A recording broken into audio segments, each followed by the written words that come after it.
Welcome. Uncertainty and corona bring added pressures to our lives. Living in social isolation, loss of work and money, grief from losing our normal everyday routines.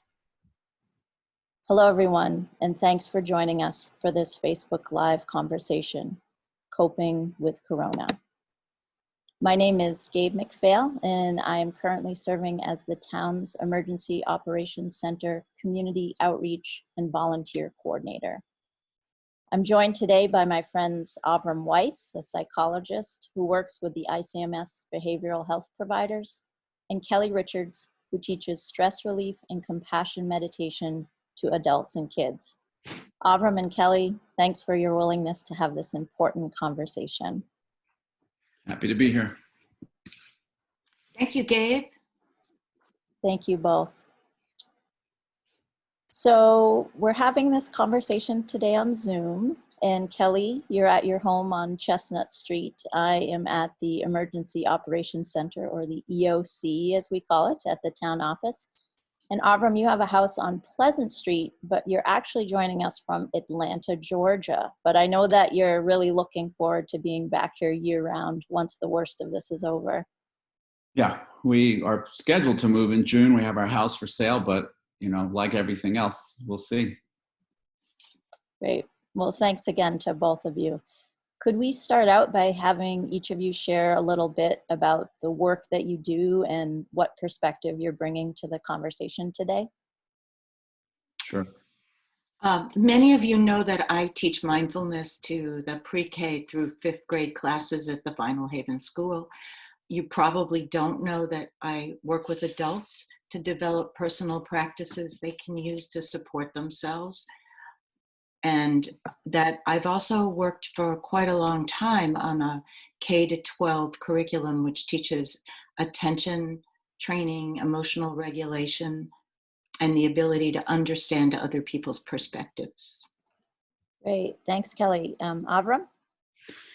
I'm a clinical psychologist. I've been working with the medical center for about a year. I started out working with them to develop a substance abuse program, and now I'm doing more general work trying to support the staff through this crisis. Great. Thank you both.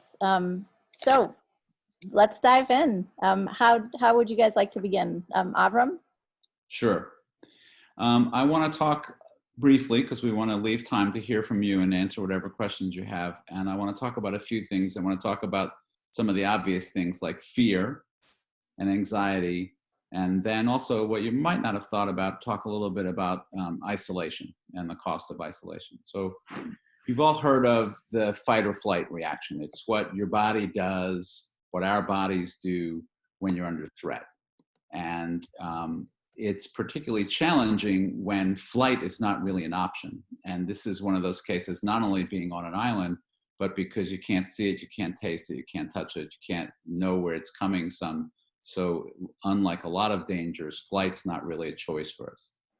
I want to start by having you understand that fear is not only normal, but it's adaptive. Fear is what keeps us away from dangerous situations. So there's nothing wrong with being afraid. In fact, if you're in a situation like this and you're not a little bit afraid, that would be more of a problem. Like, fear is what keeps you safe and away from danger. The problem with fear is that it shuts down all of our other responses. It sort of hijacks most of your brain and your emotional responsiveness.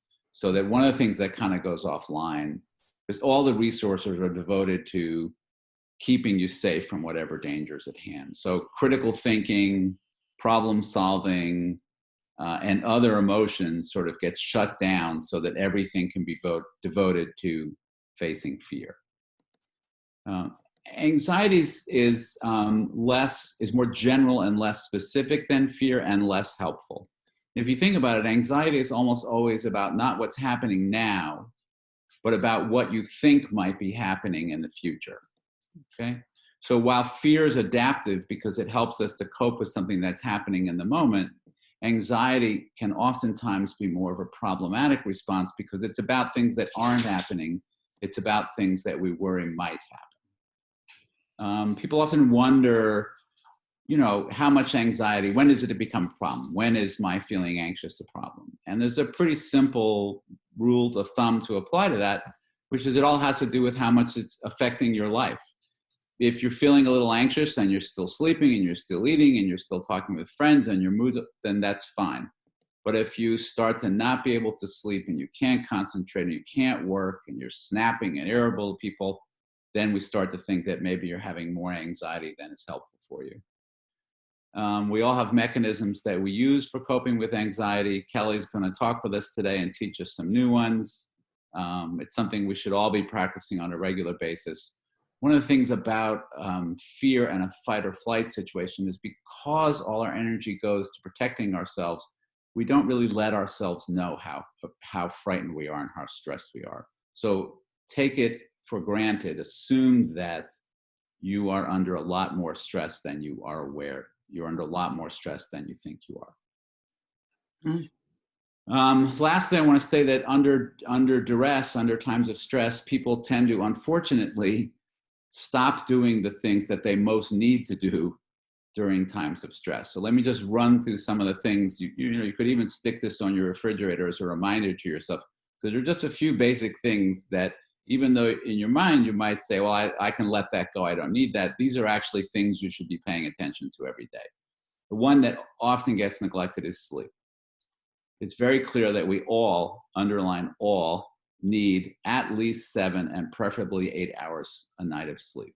So a couple of tips about sleep that help. One is go to bed about the same time every night. Try to get up about the same time every day. Prepare yourself for sleep. Don't work and be engaged and crazy and stressed until 5 minutes before you go to bed and then think you're going to go to sleep. It doesn't work that way. If you can't fall asleep, and this is the big one that people are confused about, do not lie in bed anxious about not sleeping. You don't want bed to be a place that you pair in your mind with anxiety. You want bed to be a place that you pair with peace and rest and relax. So if you're not asleep in 15 or 20 minutes, get up, get out of bed, go read, go relax, do something else until you feel tired, and then go back to sleep. So the first one's sleep. Second one is moving your body. We know that moving your body in whatever way you want, doesn't matter how you do it, as long as you get your blood moving and move your body. Walking, calisthenics, exercise, whatever you know. We know that mild exercise is as effective as anti-anxiety medication to help people feel less anxious. It increases your immune system functioning. It makes you less anxious. It improves your mood. A lot of good things happen. So every day, absolutely, you need to find something to do to get outside and move. The last one is, not last one, next, moving down the list, eating well, eating a balanced diet. Again, it's one that people tend to put aside. They're stressed. They tend to grab something out of the freezer. But again, you're going to handle your stress a lot better if you're eating fresh foods daily. And the one that people often overlook, and that's hardest to do right now, is staying connected to other people. There's a lot of interesting research. Actually, I was just reading a study today. They gave a group of people a virus, not coronavirus, but like a cold virus. And the people who spent more time with friends were less likely to get sick and had milder illness than the people. So it's not just a question of, gee, it's nice to call your friends and hang out. It's actually one of the things you can do to avoid getting sick or ameliorate the severity of the illness is staying connected with other people. So there's lots of ways to do it. Facebook's going crazy. People are doing all kinds of creative things. I don't know how to do this, but apparently you can watch a movie on Netflix with friends. You can there's a thing where you can both pick the same movie and watch it together and have a chat going. People are playing bridge online together. We celebrate my wife's birthday online. All kinds of creative ways to stay connected with people. And it's really not a luxury. It's just as important as any of the other things I talked about. Which takes us to Kelly. So I have to say, I loved some of your suggestions, and I wish that they were creating some way to have hugs online. I don't think we're there yet. I'm right up there with sleep and eating and all those other things, but I'm a person who craves hugs, and it's hard to get my full quota of hugs.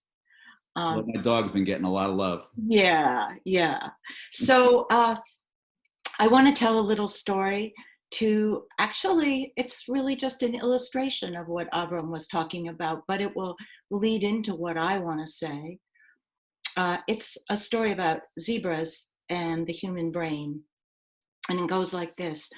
There's a zebra and it's eating placidly in a savanna somewhere in Africa. And it's among lots of other zebras. And suddenly there's a noise and the zebra looks around and he can feel the fear in all the other zebras. And all the stress response starts to take place. The zebra's eyes dilate, its blood comes up into the big muscles in its body, its heart starts pounding, its lungs open and close faster to get more oxygen. All these things are just the stress response that's going to help the zebra run away from the lion. And when the zebra runs, and at some point the lion stops chasing that zebra and maybe finds a weaker zebra to take after. And that zebra goes back to just chewing the grass. Basically what happens is the zebra realizes that the danger is over and stops and sees the grass and starts eating.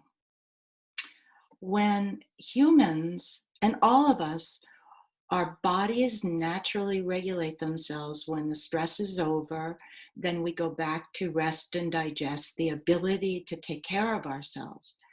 The problem is, for lots of us, our human brains. So the humans have a prefrontal cortex in the beginning of in the front of their brain. And that's for all those things that Avrum talked about, planning, and it's very good about thinking about past and future. It's the part of our brain that's creative and problem solving, but it can get a little hyper vigilant. It can be taking care of us too well. So for instance, our brains think a lot in what ifs. What if this happened?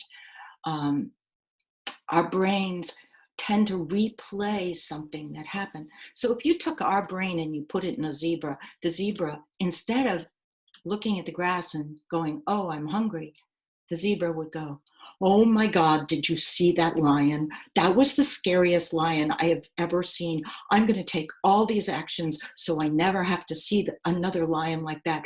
Oh, feel my heart pounding and just reliving it over and over.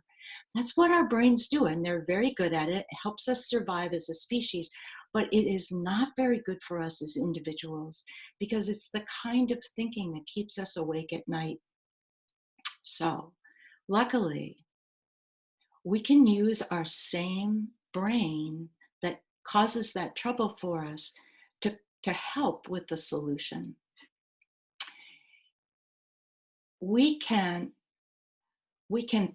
teach ourselves to be more resilient. And by resilient, I want to use the image of those clowns with the big heavy bottoms. They're sort of inflated, and when you punch them, they go, they fall and then they come back and always amusingly hit you. If you think of resilience as the ability to meet life's challenges and not stay down. So the challenges are challenges because they're hard. And just like many aspects of this virus, they're a blow to us.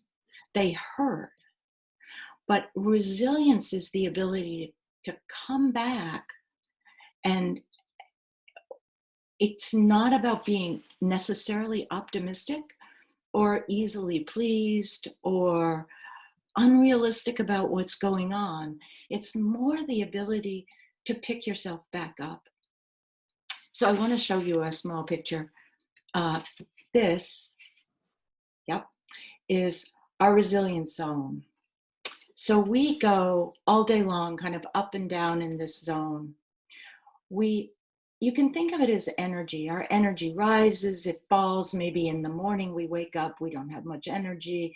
Maybe we eat, it rises. Maybe somebody says something that's really upsetting to us. It might rise and rise and rise, but then we realize where they're coming from. We're not so upset. Our energy drops down again.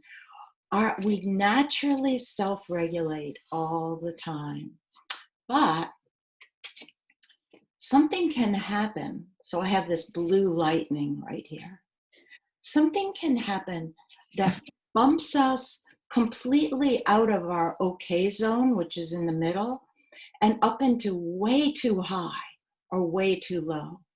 So way too high energy looks like intense, maybe angry, maybe scared, maybe really sobbing, just a lot of energy that feels like it has to escape.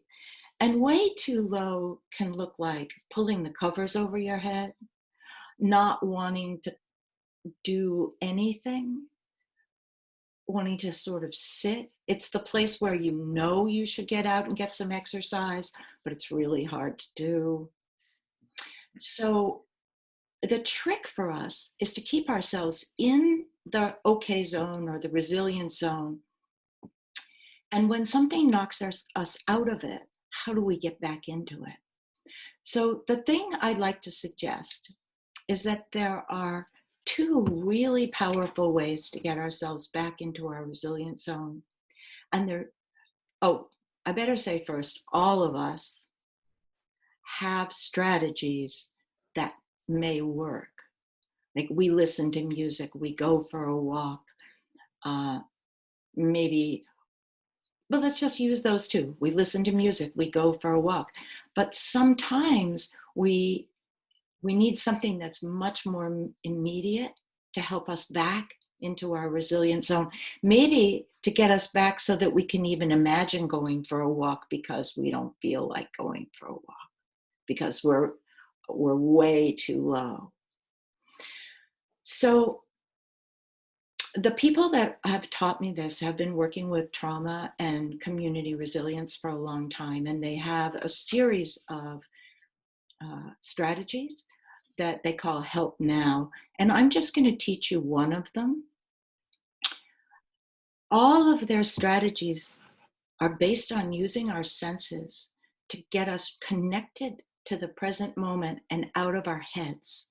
Because so much of the time it's what's going on in our heads that's suppressing or elevating us out of our resilience zone. So I've already warned Gabe and Avrum that I am going to lead you in an exercise. And I'm hoping that if you're listening right now, you'd be willing to do it with us.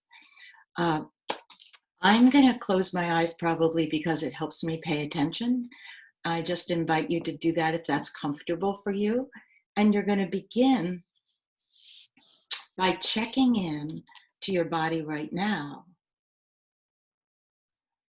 and see if you had to put yourself on that resilient zone map, where you might put yourself. You might notice the energy in your body. You might notice what kind of thoughts you have. You might notice temperature, sensations, which is a little different from energy. You might notice tension, relaxation. So just notice that. Oh, and thoughts. You might want to notice what kind of thoughts are going around in your head. And then we're going to take our attention and put it on a sense. In this case, I'm going to invite you to choose touch. So feel your feet if they're on the floor and their connection to the ground. You might even put a little pressure into your feet so you can feel their connection to the ground. Notice your weight in the chair and feel that connection. You can sort of sink a little deeper and feel the way the chair or whatever you're sitting on it holds you up, the sense of being supported. And then bring your attention to any part of your body that's touching the air. Notice how that feels. Just notice if it's pleasant, unpleasant, neutral. Maybe the air feels fresh, but maybe it feels cold. Notice if there are any textures on your body from clothing that feel comforting. Notice there are any that are unpleasant. And then finally, notice if any parts of your body are touching other parts.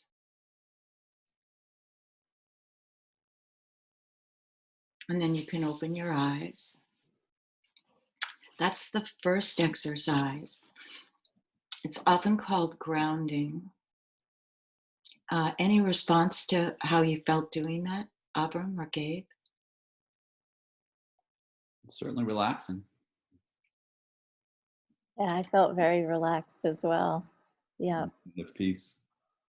So what we understand from science is that when we take our attention and we put it really firmly in something in the present moment, in this case, it was just the sense of touch, it tells our nervous system, you can relax, everything's okay. It's a lot like the zebra looking down and seeing the grass and going, oh yeah, okay, grass, I'm good, right? No more lions, we're doing grass. It's like, and you can do it with anything. You can do it with listening really carefully to sounds. You can do it. I happen to be looking out the window right now where the light is just shining like crazy off of the pond. You can do it by just paying attention to something like that or a sunset. You're taking all your attention out of the mental chatter and you're putting it into something very present. So you can also do this by using your sense memory, which is different than the present moment. So I think we have time, Gabe, for me to do one more. Okay. So in this case, I'm going to ask you to make yourself comfortable in your chair, and I'm going to guide you in a visualization. As always, when we do something like this, you stop if it's not comfortable for you, but it should be comfortable. So I'm going to invite you to think of a sense, let's say a different one than touch, let's say taste or smell. And if anyone who's listening is having trouble with taste or smell right now, and those aren't very available to you, choose something else. Choose sight if you want, or hearing. My hearing's not very available to me, so I like to choose something else. So thinking back over your day and choosing one of those senses, see if something comes into your memory that you already tasted today that brought you a sense of satisfaction or comfort, or maybe even security. Sometimes routine tastes make us feel very secure.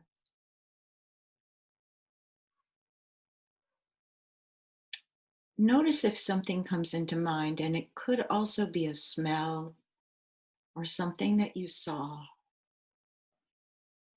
But see if you can focus on one thing that gave you a sense of satisfaction, comfort, safety, something like that, a pleasant sensation. And then use your imagination to embroider on it, to make it more detailed. So maybe you're picturing the other senses that went along with it. Where were you when you smelled this? What were you tasting? What were the colors involved in the thing you were looking at? See if you can make it so detailed that it's as if you're reliving that moment and finding pleasure in that moment. And you can allow that sense of pleasure to expand. Sometimes when we're doing this, it expands enough that it actually makes you smile. If that's the case, that's wonderful. So you're just enjoying the memory of something that's already past, but still can be present in your memory. And then you can open your eyes. And Gabe, would you be willing to tell us what you were thinking about? You have quite a smile. I was thinking about the cheese, which is the cheese that I was eating today with some crackers, and it's a sort of a not a actual cheese, but a cheese spread made with cashews. But as you were guiding us, I was seeing all of the things, all the ingredients that I had put into the cashew cheese, which made it taste as good as it did. So that's what I was thinking of. Mm. Gabe, what's the sensation? What are some of the sensations that you feel in your body when you think about that? I think for me, yeah, I feel very satisfied. It feels very healthy. It feels very comforting. So I think it makes me feel relaxed and secure. Yeah. So does it make sense to you that if also that might have been a moment that you lost? I mean, so often when we eat something, we just eat it without a whole lot of appreciation.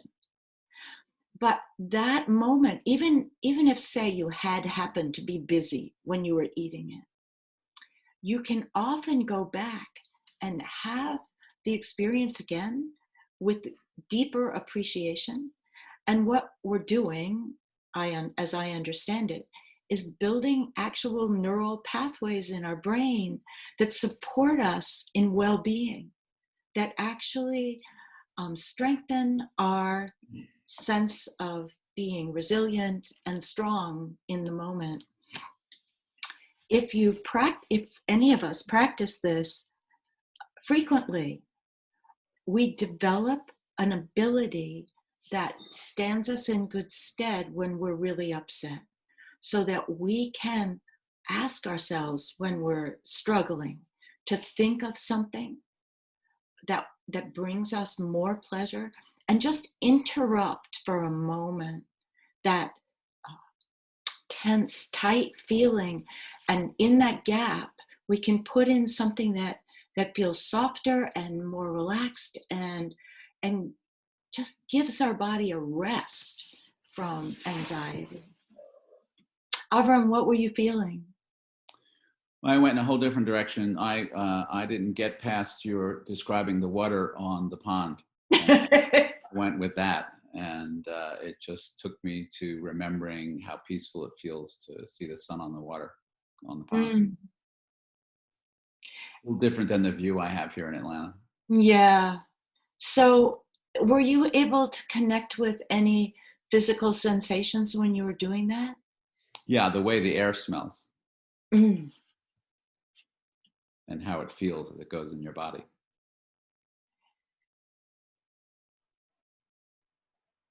Is that a relief from the way the air smells in Atlanta? Oh, it's not even comparable. Yeah. Yeah. So is it understandable that just by calling up memories like that, I mean, I think we've just pointed out that. Oh, absolutely. No, I've noticed I've had some health problems in Atlanta as part of where we're moving, and that my health has improved since I made the decision to move. Mm. So Just knowing that has changed. yeah, yeah. So I want to close but with one thing, which is this is very close to a feeling of gratitude. Mhm.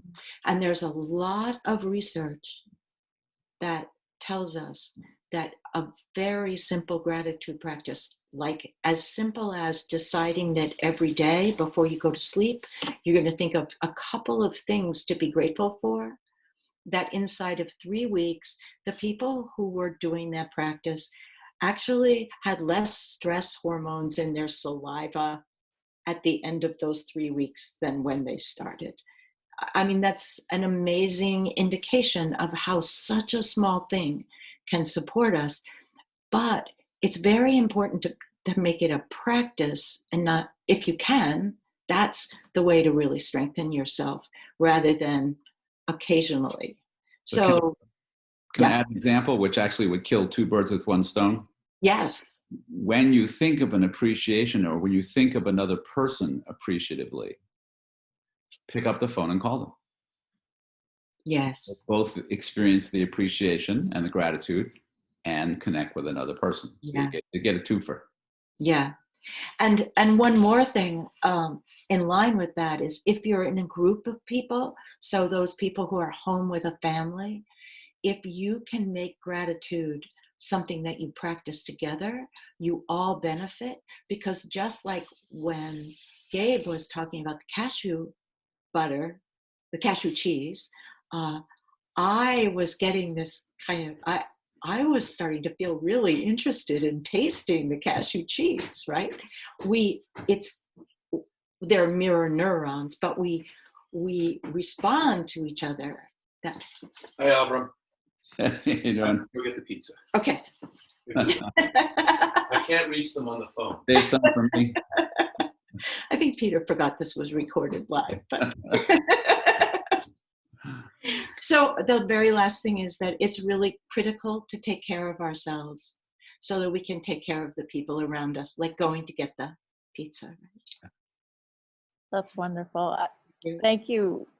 Thank you both so much.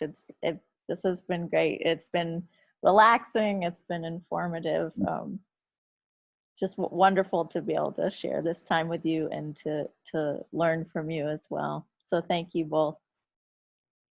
Before we close tonight, I just wanted to remind the folks who are out there watching uh, about some resources that are available to you and also to others in the community that might not be watching, but maybe you could share these resources with them. I'm going to share my screen again and point you in the direction of the town's website, which is townofvinalhaven.org. If you go to the home page, you'll see COVID-19. If you click on that, you'll get to a resource page. And last weekend, Pat and I shared this with folks, the folks who tuned into our Facebook Live conversation about how to get help and how to help others. So I wanted to just show folks again that this is where we keep all of the information that we share with you on a daily basis, links to the CDC where you can find more information.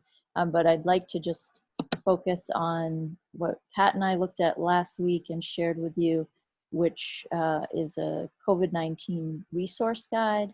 It says all sorts of information about getting more information about COVID-19, reaching out for help, whether it's getting food, help paying bills. And it also talks about how you can help others. So you can use this online as is, if the links are active, or you can print it out, share it with folks that might not have access to a computer. And you could also just print it out and put it up on your fridge. So the other thing I wanted to share are some resources for additional ways to get help for mental and emotional help. So the state of Maine has a crisis hotline, which is available to folks 24/7. I have the number up on the screen here. And this is also in the resource guide. So there's a main warm line, which is you might not be in crisis, but you really just need to reach out, be able to talk to somebody, have somebody listen to you. So that's also available 24/7 to folks in recovery or folks seeking recovery, or maybe just wanting to be with peers who might understand their current situation. Narcotics Anonymous, Alcoholics Anonymous, both have meetings online. So if you go to those websites, you can find information for how to access those meetings. And Naranon and Al-Anon are both programs that support friends and families of persons with substance use disorder. So they also go to their websites. They have multitude of online meetings available. So great way to get support, all of these resources. And again, they're in the resource guide. And then of course, ICMS offers behavioral health services. And Avrum, you work with the behavioral health providers at ICMS. Can you share with us a little bit more about how folks can access help? Yeah, call the number there on the screen. And the one thing I want to say to you about that is that in my experience, people often wait until there's absolutely nothing else to do. They're in such a panic and they wait until it's absolutely the worst it could get before they call. I'd really like to encourage you to call and talk it through with somebody about whether or not you could use some help, rather than waiting until things get so bad you can't stand it anymore. That's what we're there for. Yeah, that's great. I want to affirm that as well, and just really stress to folks, reach out, use any of these resources, use ICMS, even just talking with a friend or family member if you can. Just a simple act of sharing how you're feeling. A lot of people call it venting, but usually when people do that, we do feel better. We've gotten something off of our chest. So definitely reach out. Said in different words, I've yet to have someone come into my office saying things were going pretty well, but then I reached out for help too early and everything went to hell from there. So I've never heard that story yet. I have heard the other one. I have heard gee, I wish I'd called sooner. Yeah. So I wanna thank you again, and if, we're gonna close. So any closing thoughts from Avrum? I'll tell you what's on my mind right now is the best line I've heard is from Dr. Fauci. Somebody asked him if something was an overreaction. He said, "You don't understand. There is no such thing as an overreaction right now." So whatever if you feel like lining up peanuts on your counter is going to keep you safe, line them up. Whatever you feel like keeps you safe and makes you sleep at night, go for it. And Kelly? I'm good, thank you. Okay, great. So I'm going to go ahead and do another screen share in case folks want to reach out to you.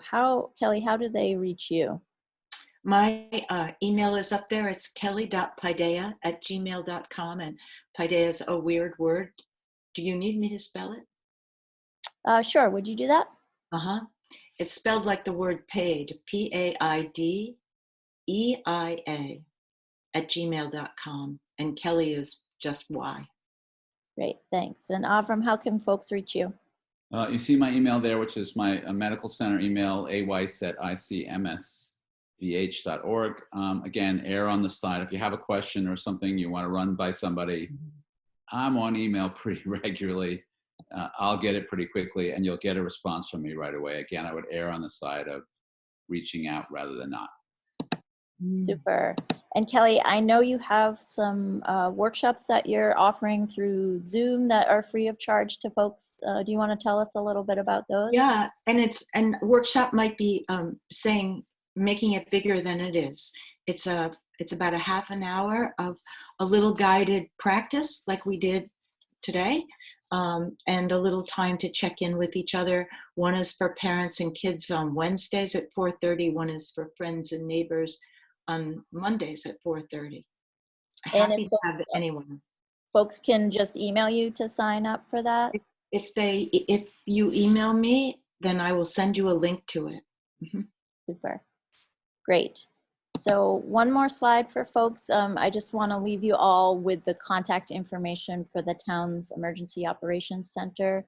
So this is how you can access all of the town's COVID-19 information. It's how you can reach out to the Emergency Operations Center team, the public health team.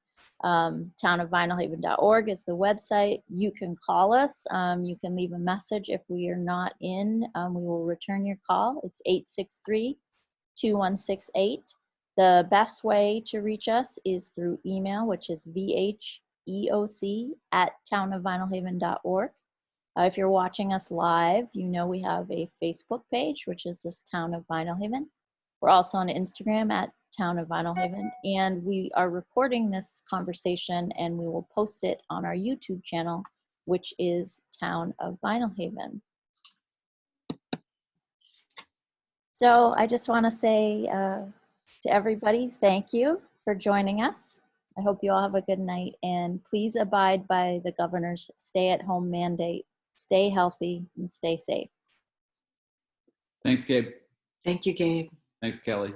Thanks, Avrum.